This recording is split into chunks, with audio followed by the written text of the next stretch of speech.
La fortuna meteorológica quiere compensar el sufrido temporal a todos los aragoneses y lo hará regalando todo un fin de semana prácticamente primaveral con una buena ración de sol y temperaturas máximas por encima de los 18 grados. Para el sábado, en Huesca, el ambiente soleado surgirá desde primera hora de la mañana. Se verá algo entrecortado, no obstante, por algún que otro cúmulo nuboso, pero que se disipará a lo largo del día.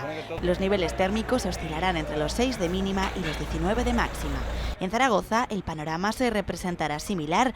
Cielos muy despejados la mayor parte del sábado. Las mínimas subirán y se mantendrán en los 10 grados. Las máximas se superarán, dejando unos agradables y primaverales 20 grados. En Teruel, las mínimas serán más bajas que en el resto del territorio, pero el sol se abrirá entre las nubes haciendo su trabajo y dejando un entorno de máximas de 18.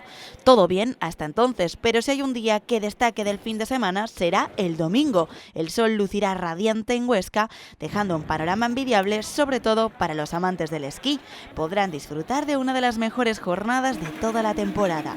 En Zaragoza las máximas podrían incluso aumentar hasta rozar los 22 grados en algunos puntos. Y en Teruel los cielos también permanecerán despejados todo el día con máximas de 19 grados.